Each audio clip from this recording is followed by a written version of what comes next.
This is the face of the man who made the worst error in MLB history. I'll show it to you later on if you've never seen it before, but odds are you've seen the clip, and it's the only thing you know about him. This error happened 38 years ago today, at the time of this video being released. And, unbelievably, he was afraid of this very outcome weeks before being in this situation. The dreams are that you're going to have a great series and win, and the nightmares are that you're going to let the winning run score on a ground ball through your legs. So we have to establish something really important before going any further, and frankly, it's the reason why I'm standing on top of this metaphorical soapbox right now to defend the man. Bill Buckner was a really good baseball player. No one knows about that. They only know about his one screw-up. But this is a man who was a league average MLB hitter, and he appeared in 22 different seasons. He played in the big leagues when he was 19, and he played in the big leagues when he was 40. He has 2,700 hits in his career. Scratch that, he had 2,715 hits. Only 65 players in MLB history have more to their names than that. And baseball is like incredibly old. Every MLB player ever would be too many people to fit inside of Madison Square Garden. Buckner won a batting title in 1980, hitting .324 that season and striking out just 18 times. All year. He averaged striking out about once every 7 or 8 games.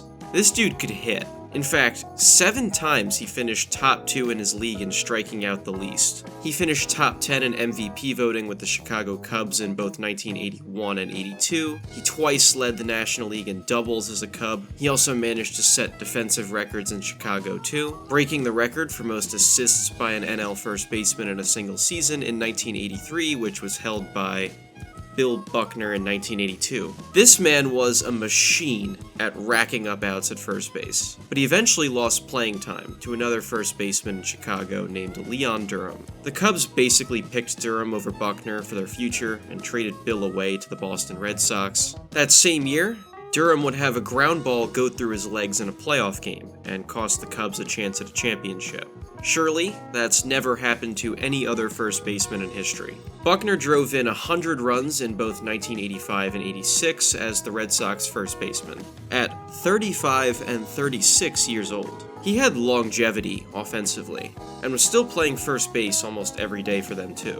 In 1985, he set the record for most assists in a season by a first baseman. The weird thing here, though, is that, as you might have already assumed from the one thing you probably knew about Buckner, he was a pretty awful defensive first baseman. According to his total values on Baseball Reference, his defense nearly canceled out as many wins as his offense brought the teams he played for. And his defensive ratings on Fangraphs are really, really rough. He was consistently a net negative defensive first baseman, and it wasn't entirely his fault. Buckner suffered an ankle injury in 1975 that he never recovered from, especially after suffering another ankle injury in 1976. He also got a staph infection in that ankle caused from the operation he had to try and fix things the first time. Buckner had publicly said before that running had been so painful that he's cried from the pain. He has to ice his left ankle for 30 minutes before every game and 30 minutes after every game. Now, I know what it's like to have a sore ankle. I tweaked it somehow, jumping up and down to a cover of Mr. Brightside at a concert a couple weeks ago, and then had to walk around New York City for 3 more days on that same trip.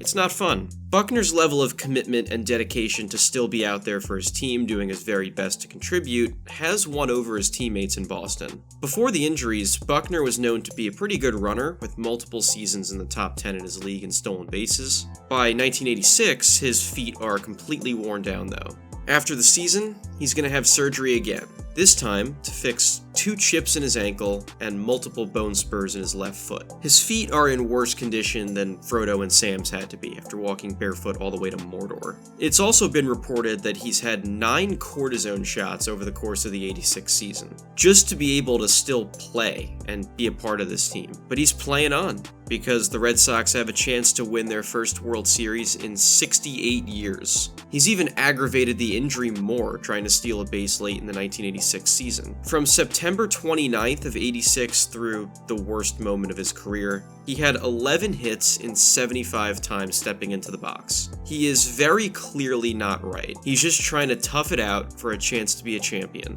And it's not like he was terrible immediately before this. He won AL Player of the Week less than 2 weeks before that slump started. By October 14th, everyone knows what's going on. The LA Times publishes a story with the headline that reads, "He has forged a great career on a bum ankle. Buckner is ailing again, but giving Boston his best." That's probably why it's crossing his mind that his body might fail him at the worst possible time during this playoff run. Boston wants it so bad. They haven't won a World Series since World War I. They haven't won since before toasters were invented. Boston is a city of fans who care so much about the Red Sox. And when the team completes a huge comeback to win the American League pennant, down 3-1 in a best-of-7 series against the Angels, they feel like a team of destiny. The Red Sox are coming into the 1986 World Series to face the 108-win New York Mets. I love the Mets. A team that has been certain they were going to win the World Series from before the season even started. The Red Sox completely give them the business in the first 2 games, going back to Boston up 2-0. Unable to ice things at home,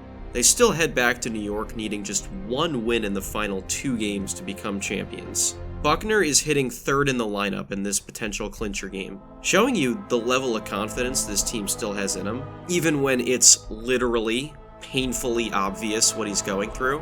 At 1 a.m. on October 25th, about 19 and a half hours before Game 6, the Washington Post's article this time is called, "It Hurts to Watch Bill Buckner." He goes 0 for 5 at the plate, very, very obviously feeling the pain of one debilitating foot injury after the other, and they're all rolling together more and more as he ages. It's also not helping that the weather's getting colder, and he just played another full season on this terrible ankle. But when Dave Henderson homers to give the Red Sox the lead in the 10th inning of Game 6, Red Sox fans believe it's finally their time. There are Red Sox fans who were born, lived whole, happy, healthy lives, and died without seeing their team hold up a World Series trophy. After getting an extra run in the 10th inning, they're 3 outs away with a 2-run lead from getting to do it. Buckner is sent out there to play first base, 3 outs away from victory. Now, based on everything we've already established, it is certainly not ideal to have Buckner out there with the 3 most important outs of the season left to get. The Red Sox do have a backup first baseman who is better defensively. Now is unequivocally the time to use him. However, Red Sox manager John McNamara sticks with Buckner. He believes Buckner should be out there on the field for the moment a championship is won. At least, that's the major theory that's been thrown out there. We don't actually know this for sure. No matter what the logic was, McNamara swore by that decision for the next 25 plus years. Buckner avoids having to do anything for the first 2 batters. 2 outs, by the way. 1 out away from being able to celebrate and be a part of the first Red Sox championship in generations. The Mets start to rally. 3 singles in a row cut the lead to 5-4, with the tying run on third base. And it's going to go to the backstop. Here comes Mitchell to score the tying run, and Ray Knight is at second base. Some people are just supposed to suffer. That's why the Red Sox will never win the damn series. This is brutal. A wild pitch gives up the lead and lets the Mets breathe the fattest sigh of relief, maybe in sports history to that point. The team of destiny is no more. They're wearing pinstripes and blue and orange now. The game had already been choked long before Buckner has a chance to impact it in the field. History fails to account for that when they talk about what happens next. We've touched on it for so long throughout this whole story. So, why don't we finally see how things went to end Game 6 of the 1986 World Series? Little roller up along first, behind the bag. It gets through Buckner. Here comes Knight, and the Mets win it. The Red Sox are crushed. Bill Buckner's worst nightmares came true. The freakiest part of this entire story is his throwaway line he said weeks ago and laughed about. A ground ball through your legs, so... 21 years after this game, a pitcher named Billy Buckner makes his debut for the Kansas City Royals. More fans than you can count confuse him for this Bill Buckner, and associate a totally different guy who pitched from 2007 to 2014 with an error that was made to lose a World Series by someone else. That's how impactful this loss was to the name Bill Buckner forever. And oh yeah, Bill Buckner got blamed for that loss to no end. It's well documented that Buckner and his family endured unbearable harassment from Boston fans after this. They took out their grief of being so close to a title and watching it go away, and they did it all on Buckner and his loved ones. And when he struggled out of the gate in 1987, it got even worse. Fans started sending him death threats. He got made fun of for decades. He's a punchline in Nike commercials. Michael's no Bill Buckner. Curb Your Enthusiasm. Hey, Buckner, you suck. Hey, have a nice day, fellas. Nice catch. On the floor of the U.S. House of Representatives, and the general manager of the '86 Mets, who later told Buckner to his face that he was his favorite Red Sox of all time. Only one person felt worse about it than the fans, and that was Buckner himself. In the words of the Boston Globe, Buckner was sent into exile after the '86 World Series. And here's the thing I really want to hammer home about this incident. It was absolutely not Bill Buckner's fault. It is time for a very overdue deconstruction of how Bill Buckner did not blow the World Series for the Boston Red Sox. First of all, we've already established that he shouldn't have even been out there. He's more than giving up his health and well-being, risking further injury being out there. He's having surgery on his ankle in just 6 days. The fact that he's being left out there when you absolutely can and should replace this beaten-up, hobbled old man for defense is insane. Secondly, it seems people have totally erased that this game was already tied by the time Buckner had the slow roller hit towards him. It's like the bullpen giving up 2 runs without being able to get the final out never happened. The wild pitch to tie the game blows this thing a whole lot more than Buckner's play does. Throw strikes and make better pitches and Boston still probably wins the game. Then there's the fact that Mookie Wilson is absolutely flying down the first base line. On Buckner's bad feet, it's not even a guarantee he can get to the first base bag before Mookie does, even if he fields the ball cleanly. And least of which, they had a whole extra game afterwards they could have won to make it like the Buckner error never happened. This was not a do-or-die Game 7. That was one game later, where the Red Sox just got beat fair and square. Even after all this, Boston still had their chance to win a World Series, and failed to do it. This, totally doesn't matter anymore if you win the next game, and they couldn't do that. Putting all of the blame on Bill Buckner is totally unreasonable. But you want to know what gets lost in the story? Boston fans seem to realize this way sooner than the story gives them credit for. After all of this hate, guilt, and abuse that followed from the worst error of his life, Buckner, unbelievably, made the conscious choice to return to the Red Sox in 1990 as a 40-year-old. They cut him after that slow start in 1987. He came back 3 years later, on his own volition. On opening day, he was going to have to get introduced to the crowd with a chance for them to totally annihilate him once more. Those are the same Boston fans from before that he's signing up to play a whole nother season in front of. But, incredibly, that's not what happened. Buckner was introduced, and the crowd cheered for him. Number 22, infielder, Bill Buckner.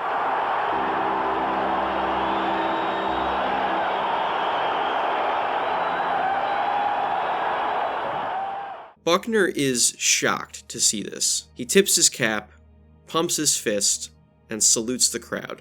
He would play his last big league game a little under 2 months later, before fading off into the sunset. He moved to Boise, Idaho, and took up real estate development, car sales, and baseball coaching in retirement.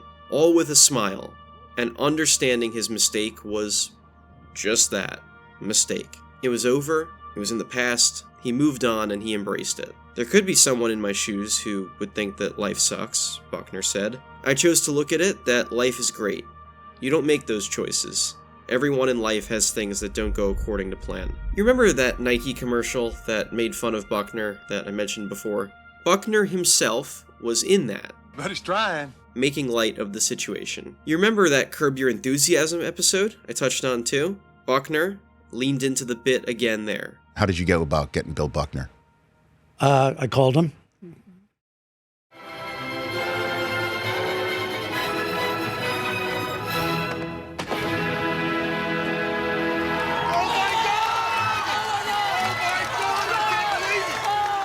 He regularly did autograph signings with Mookie Wilson about this play. Buckner actually became friends with Mookie as a result of this. A beautiful twist of fate connecting these two men forever. Bill never made excuses.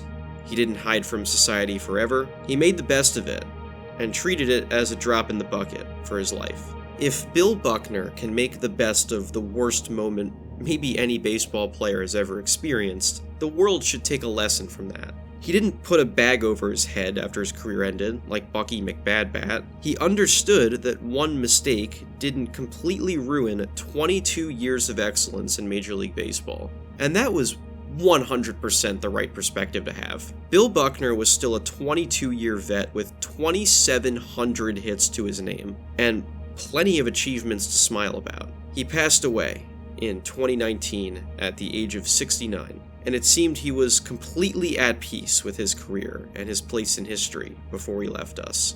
Because a man with this good of an outlook on failure still knew he did pretty good in his life. It seemed no one knows or remembers that, and that's a really unfortunate consequence of one bad play. So I'll leave you with one more time. Everyone understood that Buckner was much better than his one defining moment. 18 years after this play, the Red Sox finally got that World Series championship. It was one of the most historic moments in baseball history, and Boston fans had nothing to hold against Buckner anymore. They got what they wanted.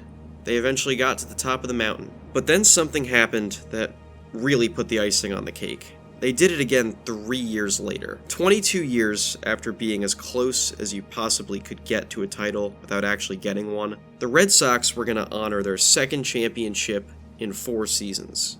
Opening day in Boston for 2008 was going to be a celebration of Red Sox championships, and the team had a special guest in mind to throw out the first pitch to rein in the new year. Won't you please welcome him back to Boston and let him know that he is welcome always. Number 6, Bill Buckner.